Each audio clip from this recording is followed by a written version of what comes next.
I was I was thinking, okay, I don't like that little technical difficulties here. I was thinking that okay, I don't like that little sound of me breathing when you first record. And so I turned down my microphone. So we are going to have to start again. Technical difficulties because I had my microphone off. So we're going to have to figure out that for next time. But today we have our microphone, we're live, and we're going to go live. So let's go live and let's be a game changer. So let me just tell you again who I am. I'm Jane-Gardner, and here is my bio. I like to do a very brief bio on myself, working with my husband for the last 20 years in our home office engineering firm in Western Canada. And I came on to the internet to help others also with their business and starting their business.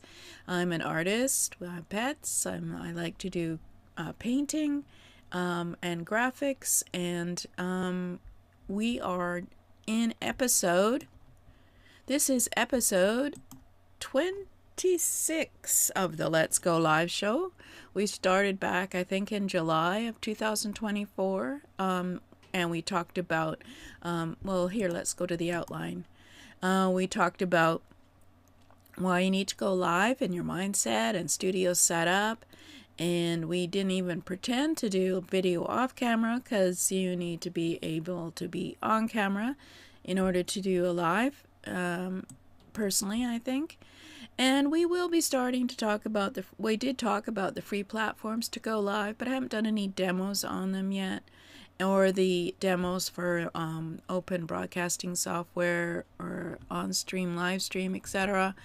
So we're going to start with basically talking about overcoming the fears again of what for many people stops them from live streaming. So many people hesitate to start live streaming because they feel intimidated or overwhelmed by the idea of going live. The thought of being on camera, dealing with technical challenges, well, you've seen almost every single one on my broadcast, or facing the unpredictability of live interactions and stop even the most confident marketer from giving it a try. These fears are natural, especially when you're stepping into something new and unfamiliar, but they don't have to hold you back. Live streaming doesn't require perfection or polished production. I mean, you've seen that from my own show. I've done almost all the technical problems that you can have. In fact, I can list them next week if you like. But first, we're going to talk about overcoming your fears on personally. In fact, audience often prefer a natural, authentic approach, and they don't expect a flawless performance. They want to connect with someone real, whether it's using a simple smartphone setup or embracing small mistakes along the way. Live streaming can be approachable and even enjoyable once you get past the initial nerves. So, addressing these common fears starts with understanding what your audience values most: your knowledge, authenticity, and willingness to engage with them. From overcoming camera shyness to managing technical issues, there are practical strategies to help you feel more confident and in control. So, of course, today I flubbed by forgetting to turn on my microphone this morning, and so I started the show again. In that we pretended to start the show again, and I'll cut out the other part where you can't hear me speaking. So live streaming isn't about being perfect. It's about showing up, sharing value, and building connections in real time. With the right mindset and preparation, you can turn your fears into strengths and create live streams that truly resonate. So one of the biggest problems or issues for people to stop them from going live stream is tackling your stage fright or camera shyness. It's one of the biggest barriers to live streaming for many people. The thought of putting yourself out there live with no room for editing or second takes can feel overwhelming. And let's go back to me and tell you my story. Okay, so if you meet me, I am shy and I do not like interacting with people, but I will if I must. So back in 2016, there was a thing called Google Hangouts at Google, and it was from Google Plus, and it was very easy to do. You in terms of setting it up and getting started, you just needed a webcam, and there was a lot of good quality live streaming out there, and some platforms where you could do it live streaming. And then they realized that they couldn't make any money at it, so they shut it down, but that's another story. But anyway, I decided that I would have to be bold, just like everyone else, and try and get on camera. So first I did a 30-day challenge where I just went on camera and for 5 minutes every day, just to say something appropriate on, I think it was YouTube only. But then I did a show in 2016 where I set up my presentations, and I was able to do for a year a show called the Solopreneur Success Strategies, and it was actually weekly. It was every day, Mondays through Sundays, different topics each week. And what made it easy for me to do was that it was presentations that I could put together on a Sunday for 7 shows and then just release them as if they were live. So I wasn't really live. I had produced them already. So of course I could go to work and I didn't have to worry about all the issues of conflicts with being in business. So there's a tip for you. If you want to do a show, you could always do it on video and do it on one certain day and make 7 episodes. So I did that for a year, and I built up a following on Google Plus, over 10,000 followers, and then Google Plus was shut down because, of course, Google couldn't make any money giving all this free access to people. So whatever. You know, it's a lesson to be learned. So that anyway, by the time I'd done a year of that, I'm having problems with my camera and lighting and technical microphone, etc.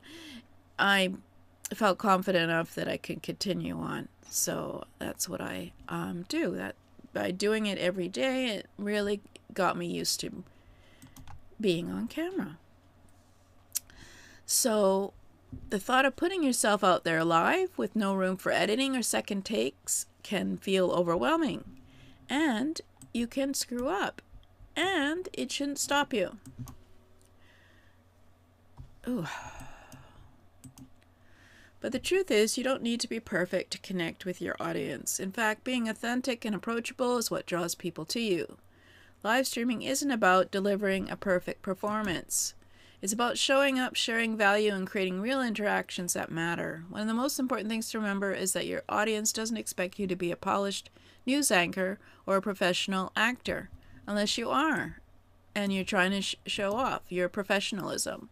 They're not looking for someone with a perfect setup and a rehearsed script. They want to connect with someone real, someone who's genuinely interested in helping, teaching, or entertaining them.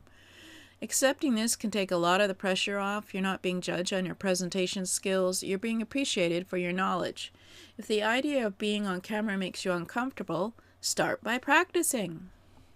And I wanted to make another note for those of you who are probably wondering why you can tell how I'm doing every time I do this.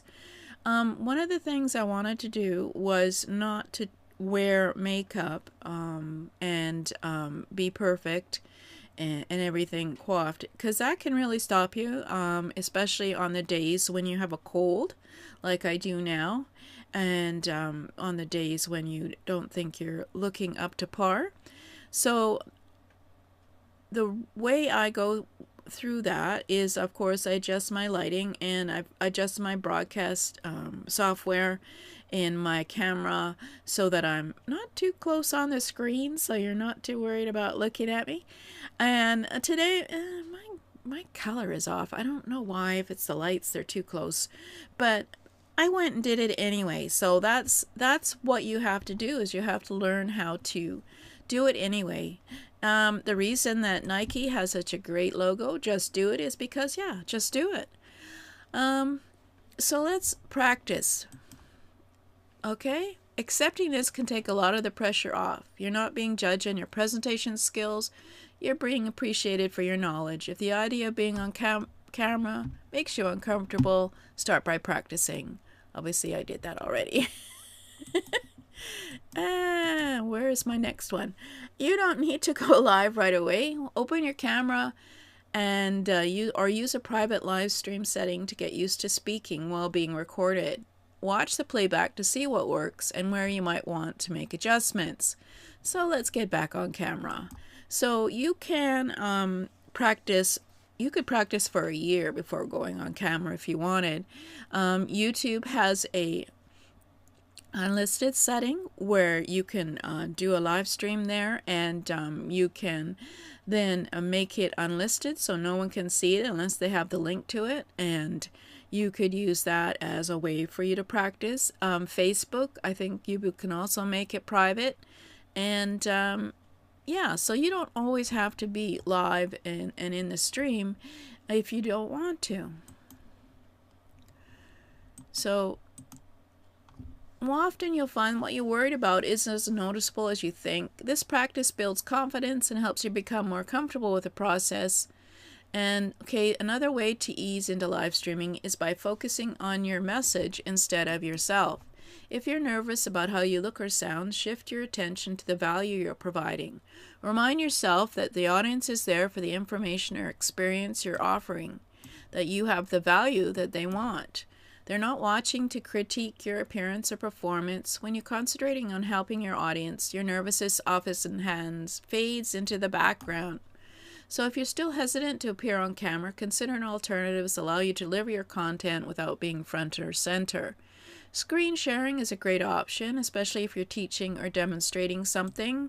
I do try and at least get on camera for a little bit before I do my presentation, because my presentation has value, but I don't think you want to see me in the corner every time talking for the presentation, maybe later.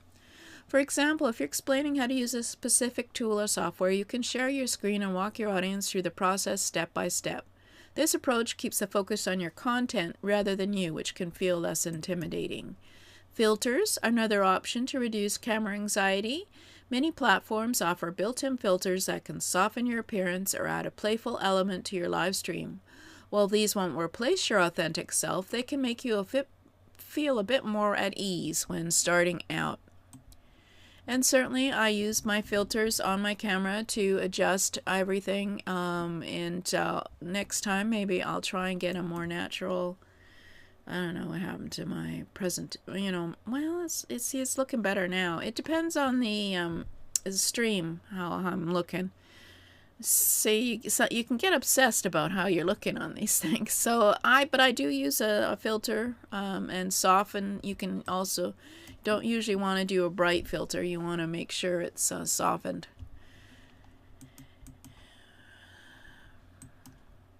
So virtual backgrounds can also be helpful. If you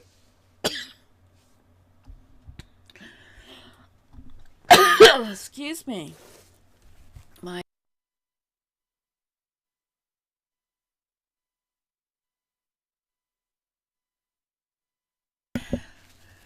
As I said, I had a cold, so we're going to continue on in a minute.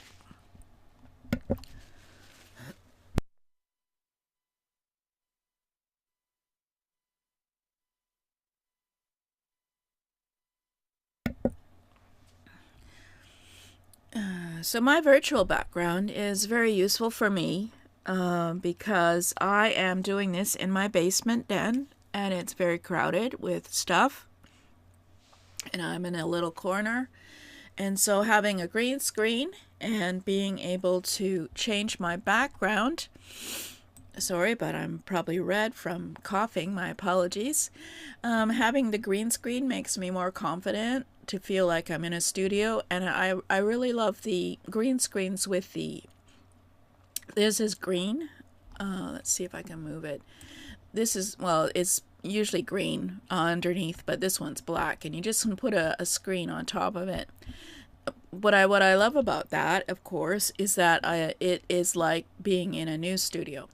So let's change it. I'll show you how it can change. So if you're comfortable with audio but not video, you might experiment and try that.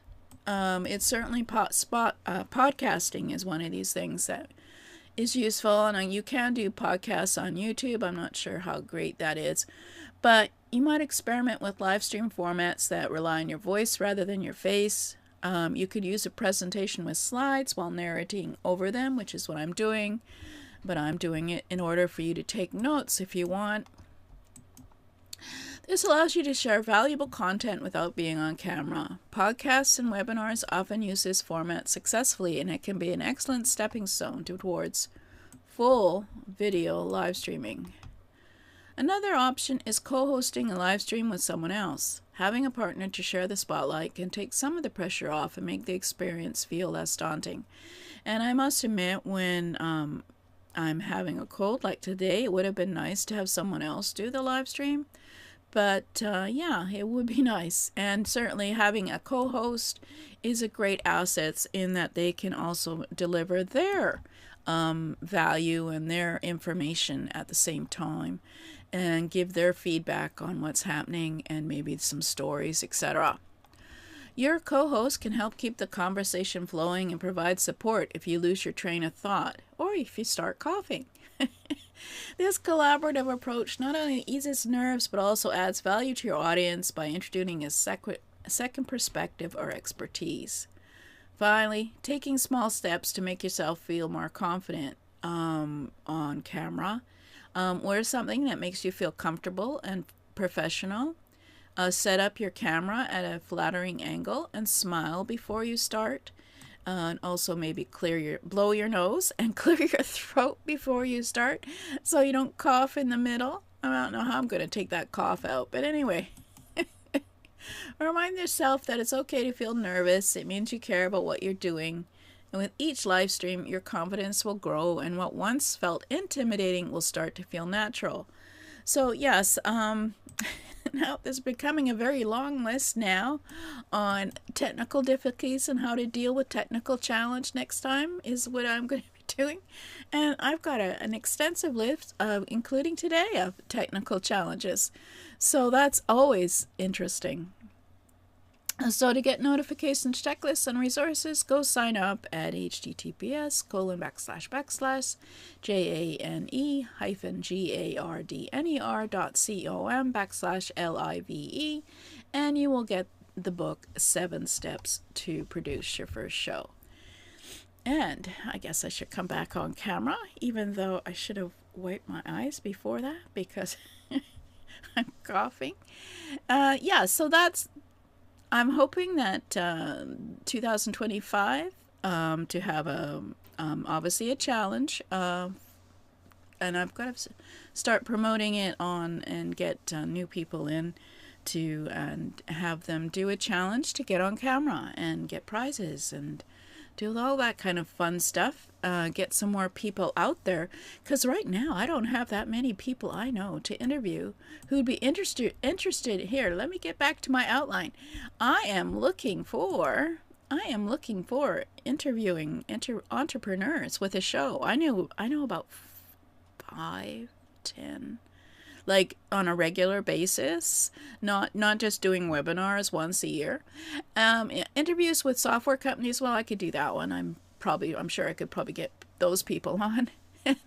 And Let's Go Live Challenge quarterly. So I better get on with scheduling that and interviews with you when you start doing your show. I'd love to talk to you about what your show and your business is all about and get you interviewing you.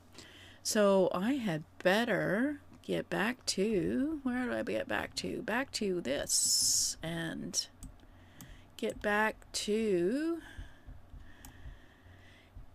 getting you on camera. So I also have shows 1 to 13 at least in a membership, and you can see these free shows anytime if you sign up on letsgetvisibleshow.com/go live. It's the same email as the other one, and you'll get a registration free link to go in, and I should get and put more shows in there, up to at least 20.